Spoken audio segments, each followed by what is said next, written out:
Gentlemen, welcome to the Warrior Week podcast. Today, we're going to talk about the man in the mirror. And what you allow to come in your mind controls your fucking heart.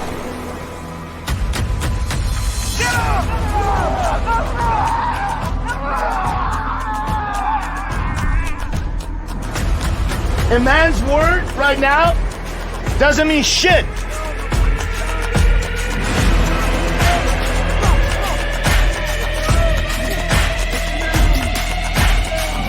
Imagine if you just have that in your life. You have the truth and you have honor. That everything that comes out of your fucking mouth, you do it. That you do the shit that you said you're gonna do.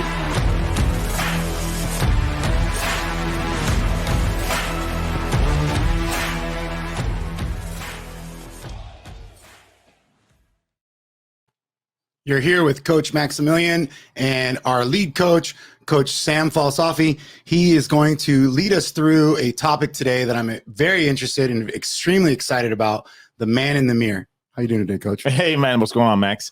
The man in the mirror, great topic that you picked for us to have a conversation. This is a conversation that shows up often at Warrior Week, man. I mean, this concept, the whole experience of Warrior Week, for those of you that may not know or have not gone through it, what it entails, it's just one giant mirror that is positioned in front of a man that chooses to come to the experience. And although it says Warrior Week, it's not only that week. There's an extension of that week that takes place prior for the man to come in, and that's it's almost like a 30-day experience where the positioning of the mirror gets put in front of a man, and day by day the mirror becomes bigger and larger, right, which covers more and more and more and more, and so this concept of a man in the mirror is not really new to Warrior Week. And I mean, you've seen the concept of mirror showing up all the way through graduation, whereas the final mirror, or what we call the beginning mirror, right? The beginning mirror. Why don't you talk a little bit about that in terms of your experience, man? For me, Coach, the most impactful moments have been staring at that mirror and seeing myself in there, going from seeing myself from the beginning, day one, to the end of the first week, the end of the first year, and now moving even further and seeing and realizing the growth and the potential that's inside that mirror. And at the same time, seeing all the flaws and all the shames and everything I've had to overcome to get to that place. And I find it almost moving to see that and see that man. And to me, the question really becomes is why the mirror? What brought you to truly bring a man in front of the mirror and have them see themselves? What called you for that?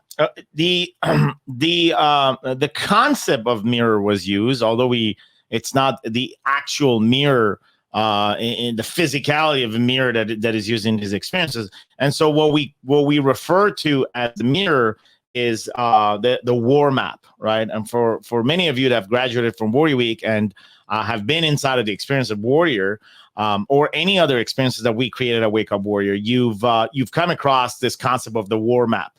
And so what is the war map? It's a fancy name for a journal.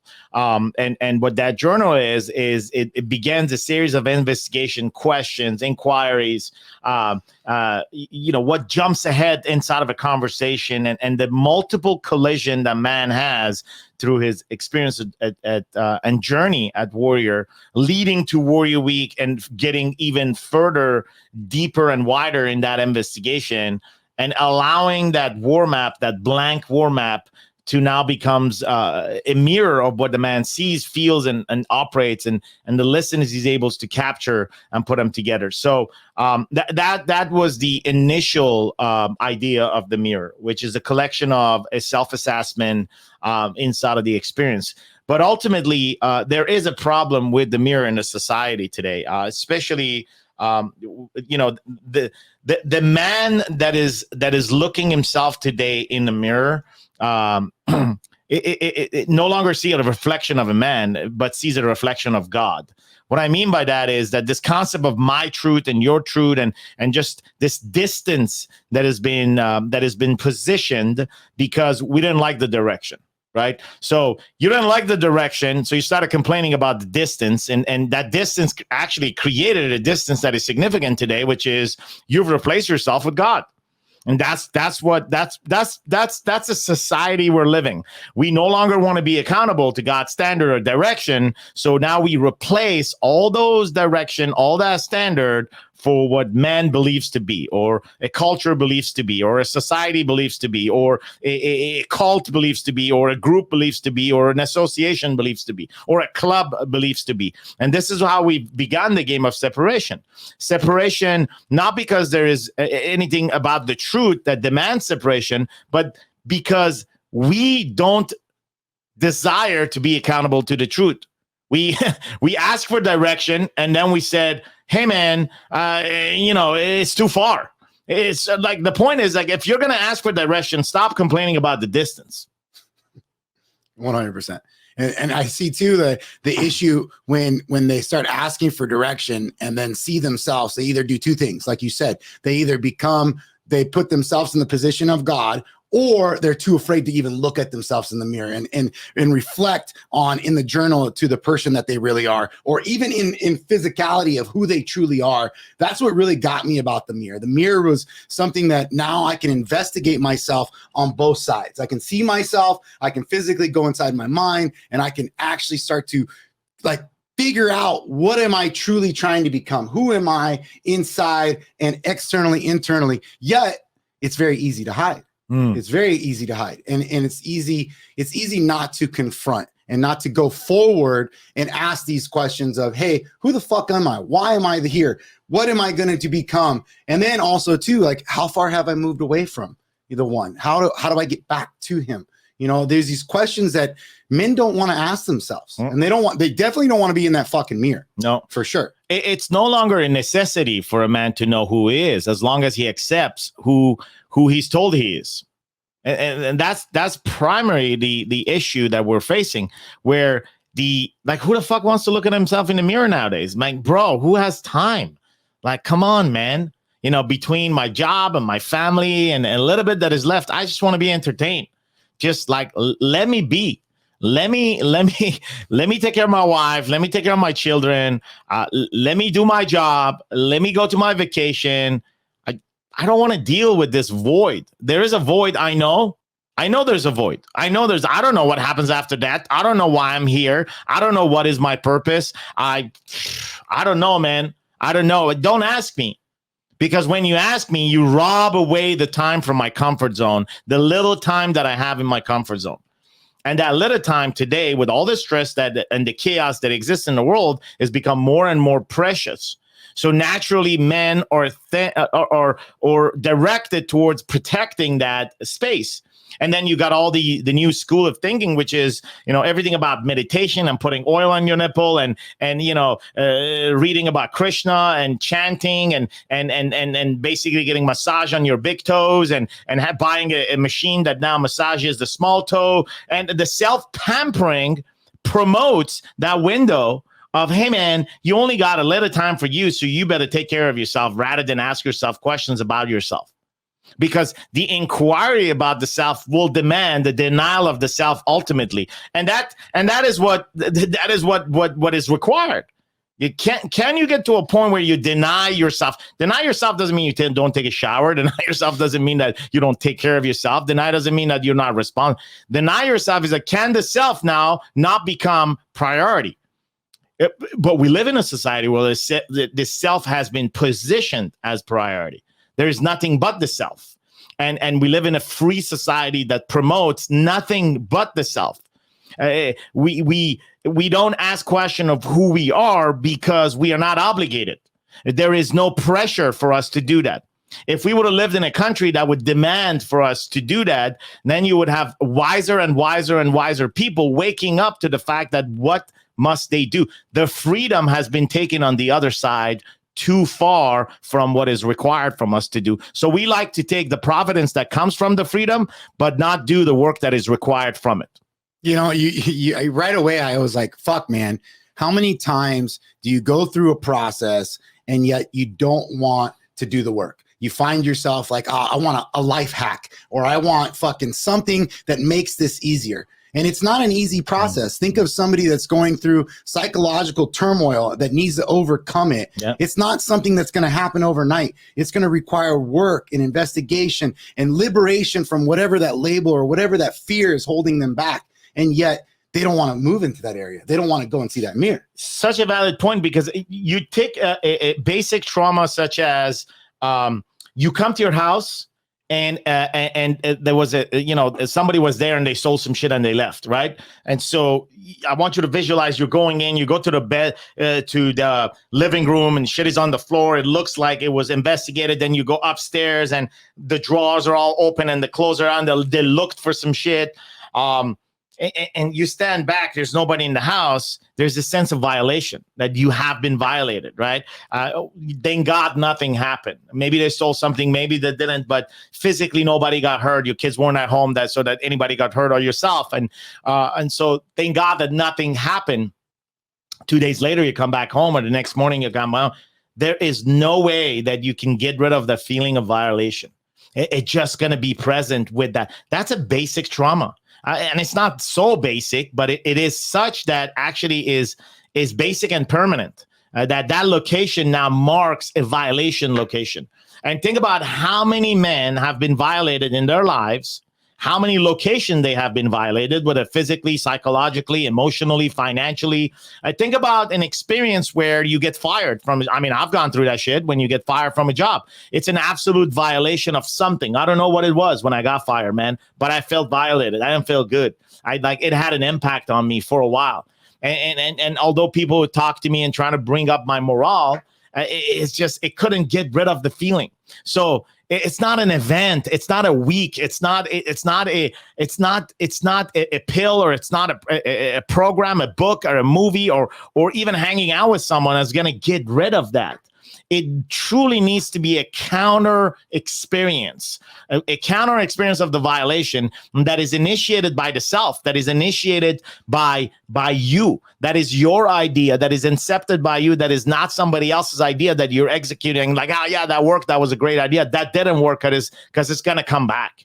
And so this concept of mirror, that's what it does, is that it generates the problem by looking at it, right?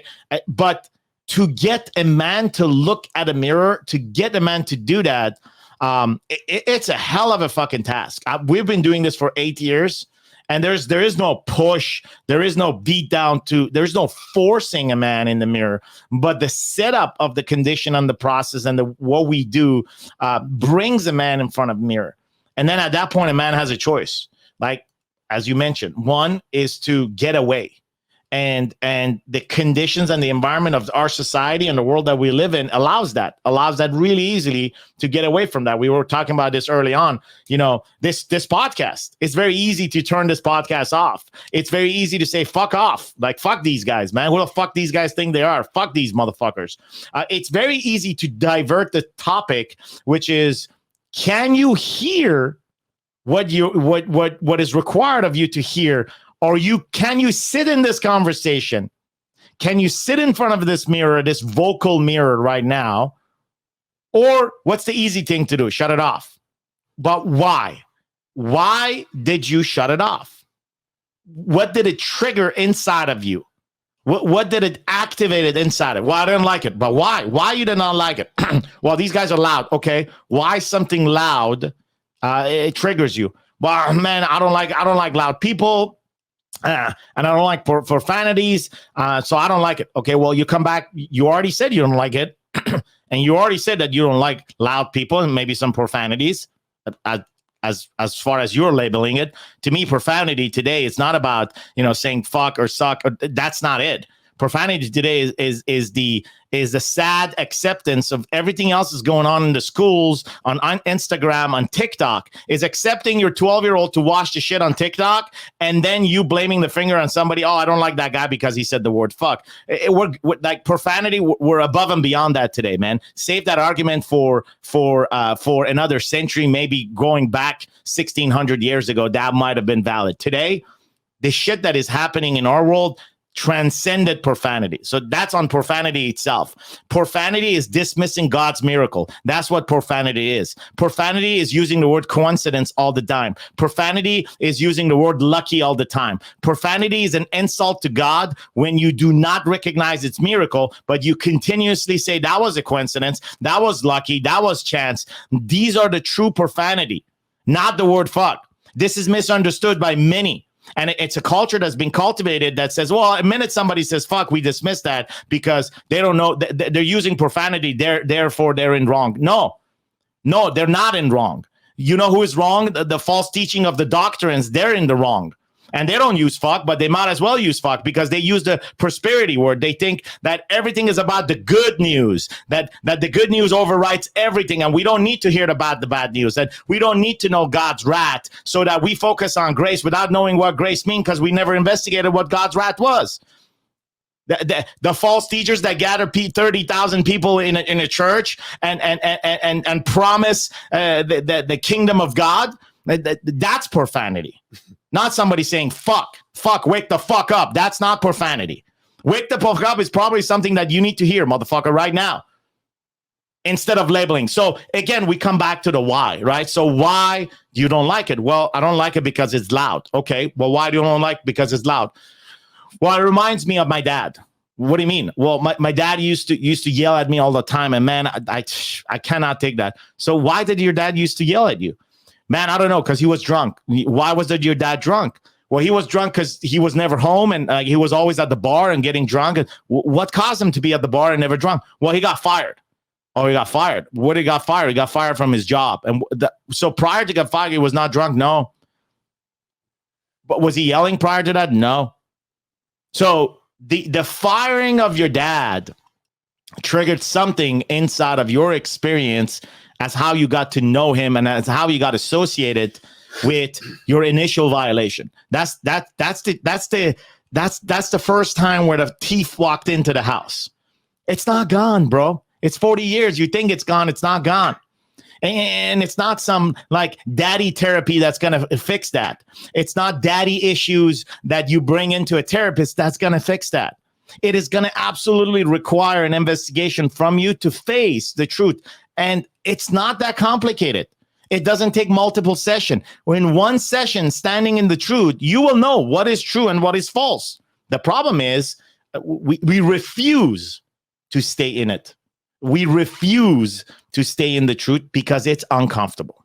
Fucking super uncomfortable. Something that most of us cannot even handle. That's something where even on social media, if there's a post that talks about truth and we put it out there, people stay away from it because they're nervous that if they like it, then suddenly, oh, I'm going to be thought as a liar, immediately thinking what other fucking people think of them rather than just saying, oh, hey, man, this is the truth. And that's the same thing, that conversation that you're having about investigating. You know, we had a man that actually went through a process that his wife would get mad at him because he would work late at night and he would yell at him. And then he would get triggered and be like, oh, fuck, why is this, get all upset about it. And then immediately he started to recognize that that was a reminder of his mother. And when his wife was telling him to be quiet, and that was a reminder of his mother. And instead of getting upset, creating a fight, blowing up, going to the bar and trying to fuck somebody else, he waited till the next morning, had a very casual conversation with his wife and explained to his wife, hey, through investigation, I realized that you remind me of my mother. And no fucking wife wants to be said that they remind me of mother. Yeah. Tell is what you make me feel like when you yell at me in the middle of the night. Yeah. Can you work on not yelling at me and I'll work on shutting the fuck up in the middle of the night? And probably the answer would have been sure, or I appreciate it. Yeah. And the results would have been the same. Like they would agree on a concept and a month later, we're still facing the same problem. That's part of the initial effort, which is fantastic, but it doesn't stop at the mother. Because when it stops at the mother, we're putting all the blame at the mother, but it needs to be investigated further. That perhaps the mom didn't know better. But well, why did the mom, the dad got fired, right? In the previous example, What happened to the mom? The mom is not different than you and I. And so people are good. Their behaviors are fucked up. Mom is good. Dad is good at the end. But the behaviors of moms and dad are fucked up. Well, today, the behaviors of mom and dad are that we talked about in the last episode is considered dangerous species to the biological children. That's how fucked up we push this envelope. However, there's good in every single person. And that is to be discovered. That doesn't eliminate the existence of evil, but there is good. And to think that there is good in a person and to push the investigation to find the good intention often releases the chain of blames. And we hold on to that, man. As men, we fucking hold on. Although we don't like to say, no, you know, my wife is the one that usually bitch, right? That's the typical man conversation. Man, shut the fuck up. You're just saying that so that you actually put the blame on your wife rather than that your men hold on to the chain of guilt and blame like nobody else does, like nobody else. And we pretend that we don't. How do we pretend that we don't? We don't think about it. Oh, the best of all, I dealt with it. Or the best of all, I don't need to deal with that. That's for weak people. Like dismissing the details of the investigation is what we're born for, man. That's where we're good. And along the way, somebody comes and says, no, we're going to take our fucking time and we're going to discover this. Motherfucker, you're going to figure this out. And you're gonna write about this. You're going to create a new chapter about what you didn't know and what you know now. So that work, not easy. It's not school work. It's not scholar work. It's not psychology work. It's not therapy work. It's the work of the truth. It is what the truth requires a man to do. Because other than this work, then you will be a victim of maybe. Because you either going to be a victim of maybe or a lie, and that lie is going to be you defending the truth. And the reality is the truth doesn't need you to fucking defend it. The truth doesn't need anybody to defend it. You stand in the truth when you can handle it. And it's inviting, but you reject it and you're trying to defend the truth. You're defending a lie. And that is very obvious within 5 minutes of conversation with anybody. In 5 minutes, in 2 minute conversation with any man, you can understand whether this motherfucker is lying like a motherfucker or that this man is telling the truth. And the difference is in the stand versus defending. And you can even get the most clever guy, right? The greatest pretender, the greatest liar in the world can sit in here. The greatest actor can sit in here in the presence of truth. When you have nothing to hide, that man is not more powerful than anybody else. And a topic could be talked about. A question can be asked. A simple question: what happens after death?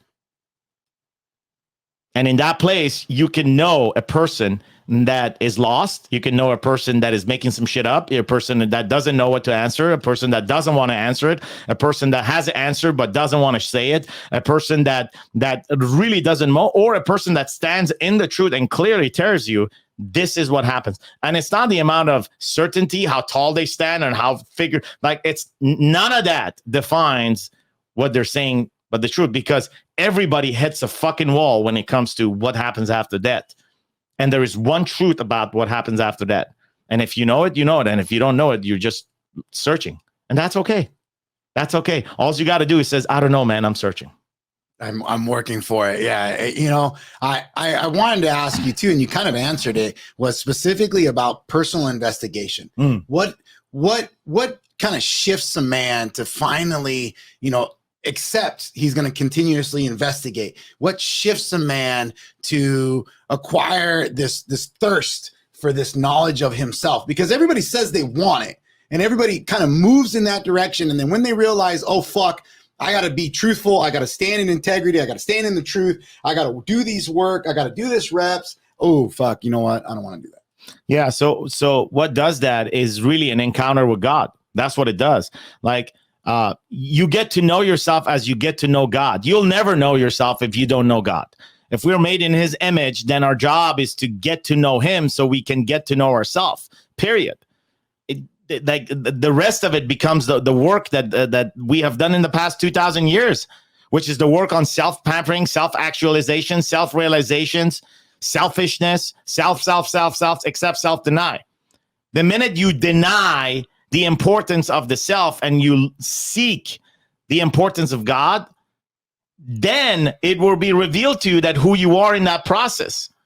So you ask me, majority of people don't know God, not because they don't want to, it's because they have been told that this God is incomprehensible, that we cannot comprehend his decisions. And along the way comes in somebody and says, oh, what's the point? If I can't comprehend this God, and I can never get to know him. So then I put him there as something, as a statue, that as an idol. I idolize as an idol, but then I get to do whatever the fuck I want to. Or I follow man-made rules about that statue that I call God without involving him personally in my life. Or to some extent, I pray to God, but I do not understand to what I'm praying. I'm praying to a concept. Am I praying to a person? But what is my relationship with this? Like, I can't define my relationship. Can you define a relationship with a concept? I can't define a relationship with a concept. I can't define my relationship with you as a friend, as a brother. I can define that because you're a person. So if I don't personify God, and if God does not personify himself as a gift to me, then I can't define a relationship. So I spend years praying to a concept, thinking that it was God. And so there's a lot going on, man. There's a lot that is created by men. There's a lot that is preached by men, and there's a lot of mantras going on, and there's a lot of traditions that is just created this massive distance. And all of it is because the direction it doesn't want to be followed. The direction is simple. Get to know God.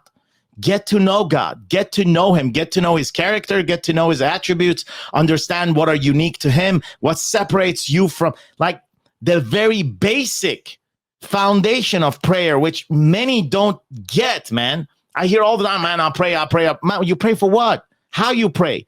Like, if the very foundation is, man, to number one, separate who God is and who you are. Like, literally begin by who God is and who you are. You gotta you gotta put that frame, or else who the fuck are you praying to, right? So the concept of knowing God, because he's made himself knowable. He's revealed himself in the book of the truth. He's revealed himself in the Bible very clearly.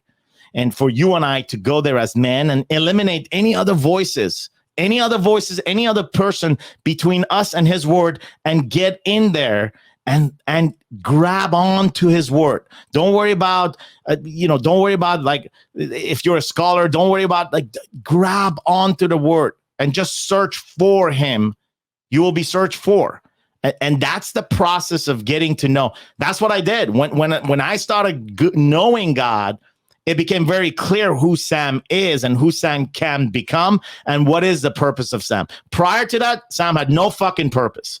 I thought I had, but if I didn't know who I was, if I don't know who God is, then the purpose, like, doesn't make any sense. It's made up. It's temporary. And the reason why it's made up, because it could change every year. Yeah, once you find your purpose, you hold on to it to the rest of your life, physically on this earth. And it may continue after, but physically on this earth, you hold on to it.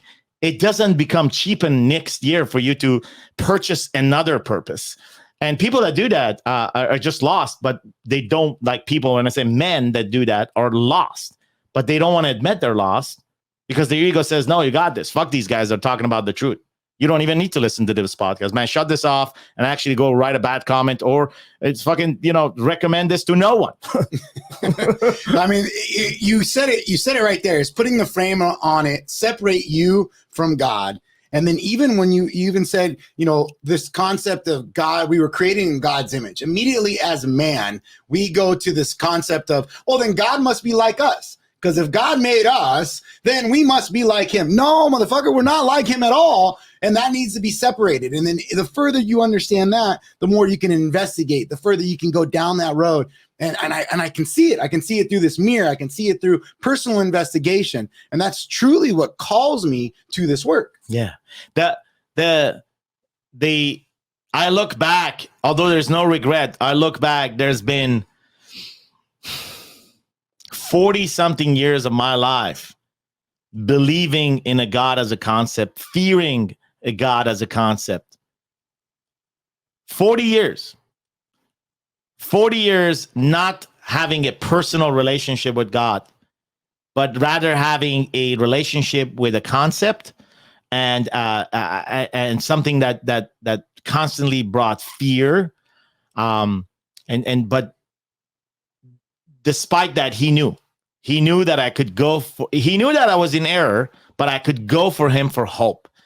And he was compassionate enough to still wait for me, right? Not that he waited for me, but probably most definitely he had a plan for me. Probably I had no fucking idea that he had a plan for me. And you know, my story is not different than yours and so many other guys that we encountered here is that, it's okay. It's okay to not know, because I never pushed the envelope to know until I was forced to know about myself, until I was forced to look into my patterns and my behavior, until I started putting myself under the bus. And this is where everything started changing, because the minute I started saying, well, I started getting angry in people, right? But, you know, was I truly angry in people, or I was more angry at myself? You know, what the anger and the feelings that was projecting on so many was all coming from inside. There was inside of me things that I did not process with, that I was pretty good at saying, hey, I got this, you know, or this doesn't apply to me because, you know, I'm a strong man. When it comes to these matters, I have a strong attitude. I'm stronger than others. These are the self-made stories that I shattered throughout 7-8 years, so that I can get to the peeling of the onion and find out, like, what caused all this? I didn't do this with the help of a fucking therapist. Nobody fucking hold my hand. It was a simple matter of awakening. A Wake Up Warrior was an awakening process for me. And inside of that, I stayed in the conversation of awakening and remembering. I did not quit this conversation. I might have quit a lot of things in my life, but I did not quit this conversation of awakening and remember. And I stayed in that conversation. I did not get triggered by the people that will bring this up and by their terminologies. I did not. I patiently sit in this investigation. And I learned over and over and over that the investigation is on me, not on anybody else. I can't investigate you, bro. I can't, unless I'm a detective and there's a case on you, right? That's a whole different, that's a job. But I can't investigate you. I can never investigate you. I can never know how you feel. I can never tell you how to feel. It doesn't happen. I can never know what you think. Never, ever, ever. Well, you know, what if you take this mushroom or, you know, hypnotism? No. All that is very, if you study that further psychologically, there are very scientific and very clear reasons of what a hypnotism is or what these pills do. You can never tell anybody what to feel. They have to feel that. They have to think that. I can never know what you think. I can play the mind game and guess, but I can never know what. So knowing that, what does that mean? Well, the only person that I can know 100% without a doubt how it feels and thinks and acts, it's me. The investigation is 100% on me, man. And we don't investigate ourselves. Fuck it. The new trend is now you have to be 100% responsible for your acts, right? You have to own 100. You have to own 100% responsibility. Well, yeah, because that became popular because Jocko Willink wrote a book, Extreme Ownership. Extreme Ownership came out, and a bunch of motherfuckers read it, which, by the way, is true. And now you got people going around saying, "Oh, you gotta be 100% responsible. You gotta be 100% accountable." Well, Yeah, you gotta be, but that should come out of the mouth of a person that is, not that is pretending, not a repeater. Jocko lives it. That's why I wrote the book. Other people, it's become a trend now. It's so vulnerability, responsibility, all this has cheapened themselves with the social media because everybody's pretending to be vulnerable. Everybody's pretending to be responsible. But at the end of the day, nobody wants to sit in a hard conversation of the truth. So that being said, imagine that you find yourself today when you go home or this afternoon, whenever this podcast hits you, and you find yourself in your bathroom and you go into this mirror and you ask yourself, looking deeply into your face, as if you were in an investigation with an interrogator. There's no bullshit. There is no lies, all the truth, because you know the lies. And like Coach said, there's no one else. There's only you know this experience. Only you know yourself truly. So in this moment, you are going to ask yourself 4 questions. The first question you're going to ask yourself is, who are you today? Who are you today? The second question you're going to ask yourself is, where are you mentally and physically? So who are you today? Where are you mentally and physically?